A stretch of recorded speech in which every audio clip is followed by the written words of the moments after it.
Romanos 14. Ayudando a un hermano débil. A. No se juzguen por opiniones.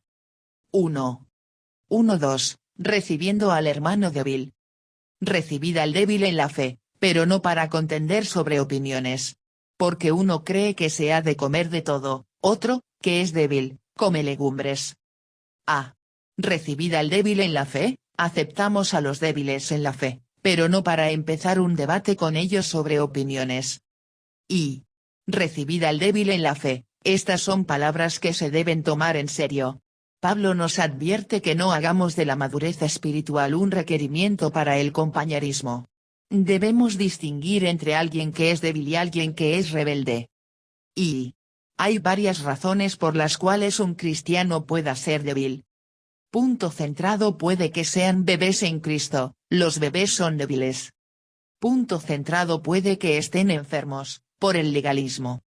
Punto centrado: puede que estén desnutridos, por falta de buena enseñanza. Punto centrado: puede que les falte ejercicio, necesitando exhortación. B. Come legumbres. Como ejemplo de una opinión, Pablo se fija en aquellos que se niegan a comer carne por una razón espiritual.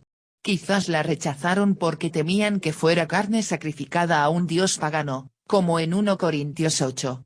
Quizás se negaron a comer carne porque no era kosher, y se mantenían en las regulaciones y tradiciones de la dieta judía. Y. Debido a que algunos cristianos no veían nada de malo en esta carne y otros veían mucho mal en ella, este era un tema candente entre los creyentes en los días de Pablo. Si bien el tema de no comer carne por razones espirituales ya no es directamente relevante para la mayoría de los cristianos hoy en día, hay muchos asuntos en donde algunos creyentes creen de una manera y otros creen de otra. C. Otro, que es débil, come legumbres. En la mente de Pablo, el hermano débil es el más estricto. No es que fueran más débiles en su vida cristiana debido a lo que comían o no, sino que eran más débiles debido a sus actitudes legalistas y su falta de amor hacia los demás. Y. Sin duda estos débiles no se veían a sí mismos como débiles. Es probable que se pensaran fuertes, y que los que comían carne eran los débiles. El legalismo tiene una manera de hacernos pensar que somos fuertes y que aquellos que no cumplen con las reglas de la manera que lo hacemos son débiles. 2. 3-4. Juzgar a nuestro hermano es inapropiado porque no somos sus amos. El que come, no menosprecie al que no come, y el que no come, no juzgue al que come, porque Dios le ha recibido. ¿Tú quién eres, que juzgas al criado ajeno? Para su propio Señor está en pie, o cae, pero estará firme, porque poderoso es el Señor para hacerle estar firme. A. El que come, no menosprecie al que no come. Sería fácil para un cristiano que se siente libre de comer carne menospreciar a otros como legalistas desesperanzados.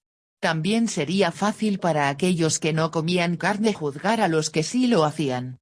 Pero Dios ha recibido a los cristianos que comen carne. B. ¿Tú quién eres, que juzgas al criado ajeno? Pablo nos recuerda que no es nuestro lugar juzgar al compañero cristiano. Ellos se paran o caen ante su propio amo, Dios. Y. Hay mucha división inútil y dañina entre los cristianos sobre cosas tontas y sin sentido.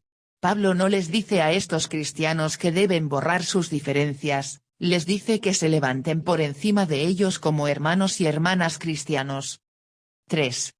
5-6. Juzgar a nuestro hermano es inapropiado porque estos son asuntos de conciencia. Uno hace diferencia entre día y día, otro juzga iguales todos los días. Cada uno esté plenamente convencido en su propia mente.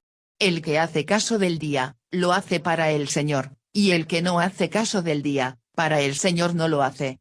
El que come, para el Señor come, porque da gracias a Dios, y el que no come, para el Señor no come, y da gracias a Dios. A. Uno hace diferencia entre día y día, otro juzga iguales todos los días. Al hablar del asunto de observar ciertos días, Pablo nos hace saber que está hablando más de principios que de cuestiones específicas.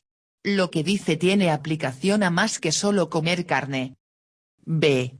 Cada uno esté plenamente convencido en su propia mente, en tales asuntos, Pablo está dispuesto a dejarlo a la conciencia del individuo.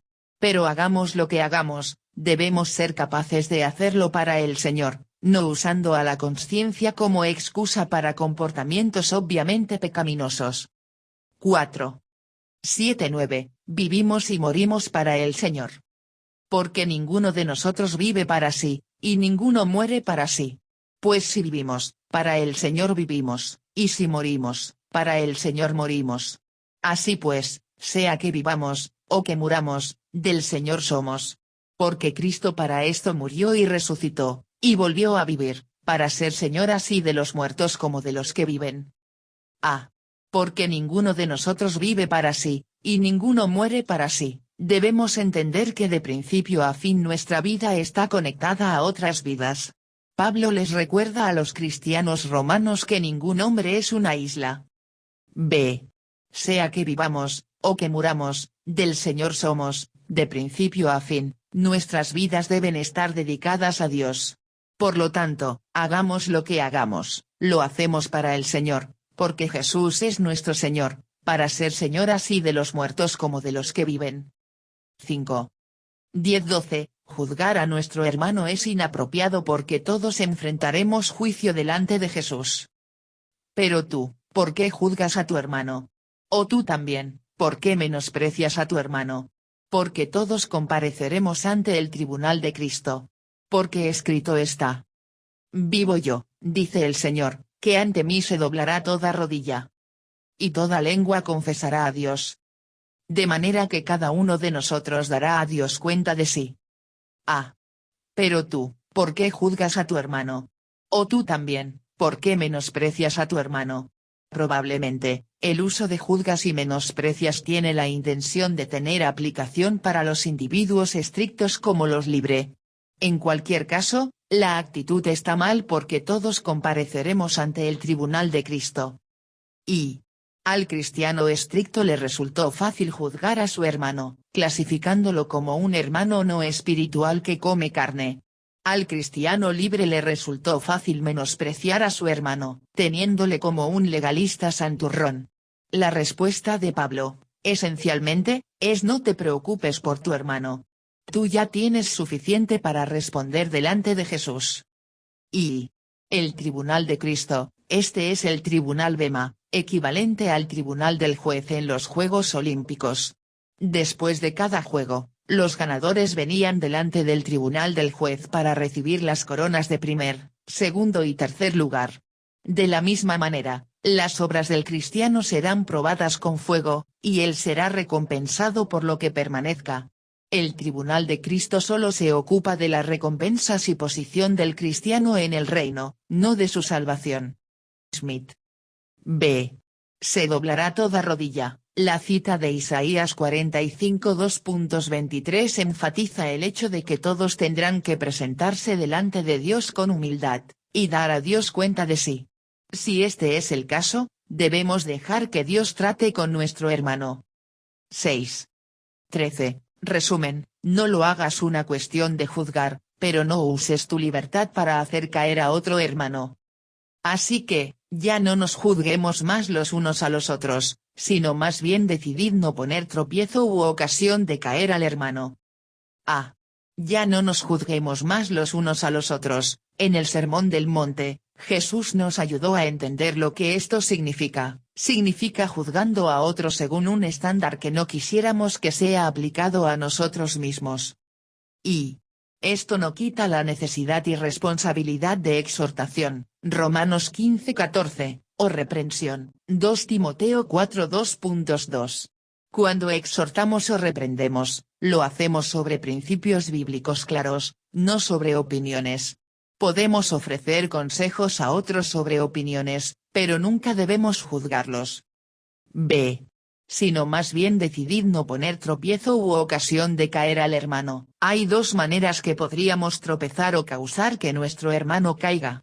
Podemos desanimarlos o abatirlos con nuestro legalismo contra ellos, o podemos hacerlo al atraerlos a pecar por medio de un uso imprudente de nuestra libertad. B. No hagan tropezar el uno al otro sobre opiniones. 1. 14-15. Destruir a un hermano hace mal un privilegio. Yo sé, y confío en el Señor Jesús, que nada es inmundo en sí mismo, mas para el que piensa que algo es inmundo, para él lo es. Pero si por causa de la comida tu hermano es contristado, ya no andas conforme al amor. No hagas que por la comida tuya se pierda aquel por quien Cristo murió. Yo sé, y confío en el Señor Jesús, que nada es inmundo en sí mismo. Pablo sabía que no había nada intrínsecamente inmundo de la carne que no era kosher o sacrificada a un ídolo. Sin embargo, no había nada que pudiera justificar la destrucción de un hermano cristiano por la comida. Y trapa acerca de yo sé, y confío, muchos, al contrario, son persuadidos antes de que sepan, y tal no serán persuadidos a saber. Ya no andas conforme al amor. El asunto ahora no es mi libertad personal, pero es andar conforme al amor hacia alguien a quien Jesús ama y por el que murió. No hagas que por la comida tuya se pierda aquel por quien Cristo murió. Si Jesús estaba dispuesto a rendir su vida por el bien de ese hermano, ciertamente yo puedo rendir mi cena de bistec. 2. 16-18, siguiendo el llamado más alto del reino de Dios.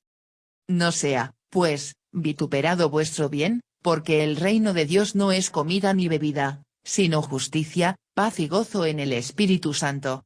Porque el que en esto sirve a Cristo, agrada a Dios, y es aprobado por los hombres. No sea, pues, vituperado vuestro bien. Nuestra libertad en Jesús y libertad de la ley es buena, pero no si la usamos para destruir a otro hermano en Cristo. Si hacemos eso, entonces se puede estar vituperando vuestro bien.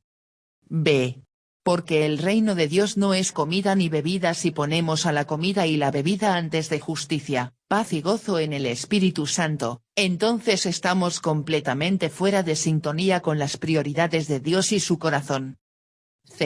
Agrada a Dios, y es aprobado por los hombres. Servir a Dios con un corazón por su justicia, paz y gozo es el tipo de servicio que agrada a Dios, y que es aprobado por los hombres. 3. 19-21, usa tu libertad para edificar a los demás, no para destruirlos. Así que, sigamos lo que contribuye a la paz y a la mutua edificación. No destruyas la obra de Dios por causa de la comida. Todas las cosas a la verdad son limpias, pero es malo que el hombre haga tropezar a otros con lo que come. Bueno es no comer carne, ni beber vino, ni nada en que tu hermano tropiece, o se ofenda, o se debilite. No destruyas la obra de Dios por causa de la comida. Si comiendo o bebiendo algo hará tropezar a otro hermano, entonces no tenemos libertad de hacerlo en esa circunstancia. Aun si tenemos la libertad personal, no tenemos libertad para hacer tropezar, ofender o debilitar a un hermano. Todas las cosas a la verdad son limpias. Pablo admitirá que la comida en sí no es impura, pero también insiste que no hay nada puro en causar a un hermano tropezar. Ni nada en que tu hermano tropiece, o se ofenda, o se debilite. Sin embargo, no deberíamos pensar que Pablo permitiría este tipo de corazón para atender al legalismo de alguien. Pablo habla del tropiezo de un corazón sincero, y no el satisfacer los antojos del legalismo de alguien. Por ejemplo, cuando unos cristianos de origen judío se ofendieron porque los creyentes gentiles no fueron circuncidados, Pablo no atendió sus demandas legalistas. 4. 22-23, el principio final de la fe. ¿Tienes tu fe? Tenla para contigo delante de Dios. Bienaventurado el que no se condena a sí mismo en lo que aprueba. Pero el que duda sobre lo que come, es condenado, porque no lo hace con fe, y todo lo que no proviene de fe, es pecado. ¿Tienes tu fe? Si tú tienes una fuerte fe y sientes libertad para participar en ciertas cosas, alabado sea Dios. Pero ten tu fuerte fe delante de Dios, no delante de un hermano que tropezará. Bienaventurado el que no se condena a sí mismo en lo que aprueba. No todo cristiano conoce esta felicidad. Hay cosas que Dios puede retarnos a renunciar, pero seguimos aprobándolas en nuestra vida, así nos condenamos a nosotros mismos. Quizás no sea que esa cosa sea claramente buena o mala, pero es suficiente que Dios nos haya hablado sobre el asunto. Y cada uno de nosotros debe preguntar, Dios, ¿qué existe en mi vida que impide una relación más íntima contigo? Quiero conocer la felicidad que viene de no condenarme a mí mismo por lo que apruebo en mi vida. Esto requiere fe, porque a menudo nos aferramos a cosas que obstruyen porque pensamos que nos hacen felices. La verdadera felicidad se encuentra en la cercanía con Jesús, y al no ser condenados por lo que aprobamos. C. Todo lo que no proviene de fe, es pecado. Pablo concluye con otro principio por el cual podemos juzgar las áreas grises: si no podemos hacerlo con fe, entonces es pecado. Y está en una revisión maravillosa de nuestra tendencia a justificarnos en las cosas que permitimos. Si nos molesta algo, lo más seguro es que no sea de fe y que sea pecado para nosotros.